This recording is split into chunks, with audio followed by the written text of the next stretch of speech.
Hello friends, welcome back to my channel. I hope आप सब अच्छे होंगे।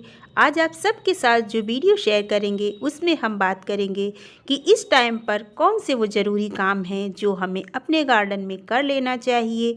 तो आइए वीडियो को शुरू करते हैं। जो लोग चैनल पे पहली बार आए हैं प्लीज़ चैनल को सब्सक्राइब कीजिए, बेल आइकन प्रेस कीजिए, जिससे हमारे सभी वीडियोज़ की नोटिफिकेशन आप तक पहुँचती है।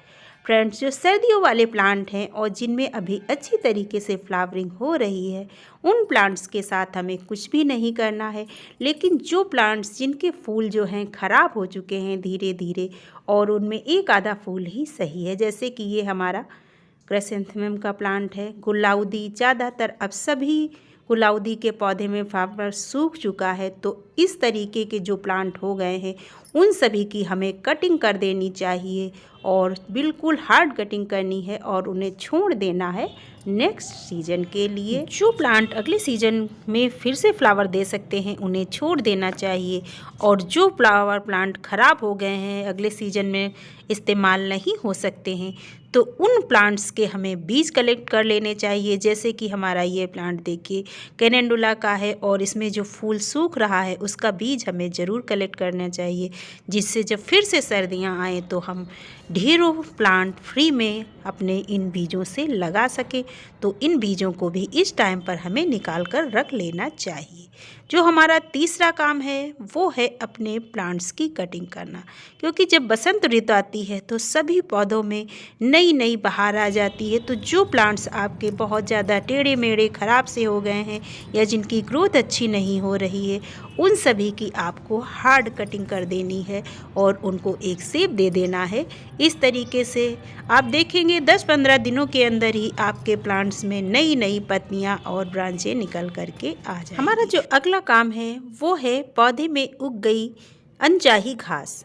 जो ये घास फूस उग जाती है, तो जब आप अपने पौधों को खाद देते हैं तो इन घास फूस की ज़्यादा बढ़त होती है और खाद पौधे में कम लगती है। इसलिए जितनी भी घास वगैरह आपके पौधे में जम गई हो उसको हमें उखाड़ करके फेंक देना है, और पौधे में जो पत्तियां वगैरह सूखी गिर गई हैं उनको भी हटा देना है। पौधे की मिट्टी को एकदम क्लीन कर देना है। उसके बाद ही जब हम अपने पौधे को खाद देते हैं तो वो अच्छा रहता है। इसलिए इस टाइम पर ये ज़रूरी काम भी हमें अपने पौधों के साथ कर लेना चाहिए।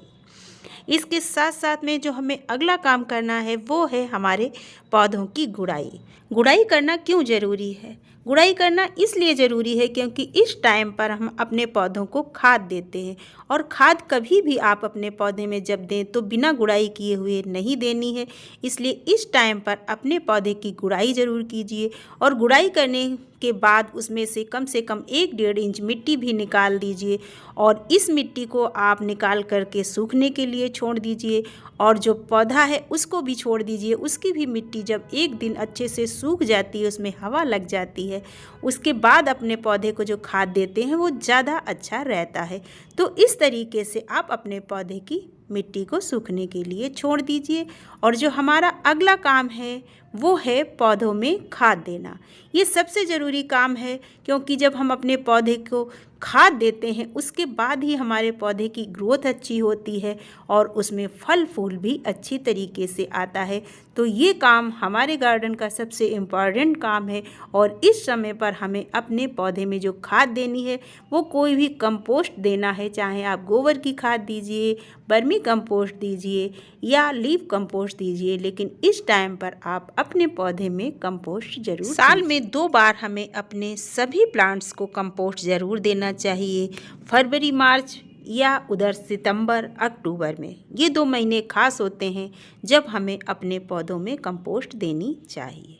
इसके बाद जो हमारा अगला काम आता है वो काम है हमारे गार्डन में जो पौधे जिनकी रूट बाउंड हो गई हैं, काफ़ी दिनों से हमें अपना प्लांटर चेंज करना था, ये सारे काम भी हमें इस टाइम पर कर लेना चाहिए। ये बहुत ही अच्छा टाइम है जिस टाइम पर आप अपने पौधों की रूट बाउंड हो गई है तो उसकी रूट प्रूनिंग कर सकते हैं, और उसको अगर आप किसी पौधे को रिपॉट करना चाहते हैं तो रिपॉट भी कर सकते हैं।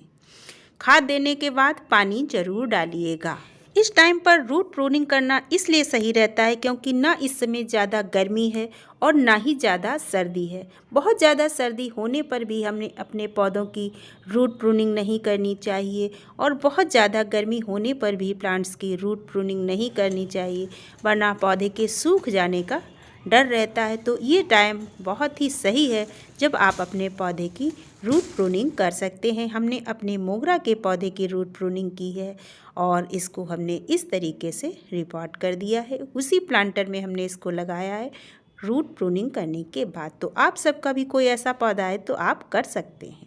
हमारा जो अगला काम है वो है पौधे की कटिंग लगाना। अगर आप पौधे की कटिंग करते हैं तो उन कटिंग्स को आप फेंकिए नहीं, इस टाइम पर लगा दीजिए। जैसे कि बिंका है और आपका बोगनवेला है और ये जो आपने पौधे काटे हैं कनेर वगैरह, इस टाइम पर सारी कटिंग्स भी बहुत आसानी से चल जाती हैं। तो कटिंग को कभी भी आप कटिंग करने के बाद फेंके नहीं, 2-4 कटिंग ज़रूर लगा लीजिए। एकदम फ्री में आपके प्लांट तैयार हो जाते हैं। ये टाइम कटिंग लगाने के लिए भी बहुत अच्छा है। हमारा जो अगला काम है वो है बीज। जो भी बीज आप इस टाइम पर बोना चाहते हैं उन सभी बीज को आप लगा सकते हैं, बहुत ही ईजिली उग जाएंगे। जैसे हमने ये बिंका का बीज लिया हुआ है। इस टाइम पर आप सब्जियों के भी बीज डाल सकते हैं, बहुत ही जल्दी ग्रो हो जाएंगे। आप कोई भी गर्मियों वाले फूलों के बीज डालना चाहते हैं उन्हें भी आप इस टाइम पर डाल सकते हैं, बहुत ही आसानी के साथ आपके बीज जर्मिनेट हो जाएंगे। हमारा जो अगला काम है वो, अगर आपने कोई कटिंग वगैरह लगाई है तो उस कटिंग की रिपोर्टिंग भी आप इस टाइम पर कर लीजिए, बहुत ही अच्छा रहता है। क्योंकि जब इस समय पर आप कटिंग को रिपोर्ट करते हैं तो उसके सूखने या ख़राब होने का बिल्कुल भी चांस नहीं रहता है। तो इस तरीके से आप इन सभी कामों को फरवरी मार्च के महीने में ज़रूर कर लीजिएगा।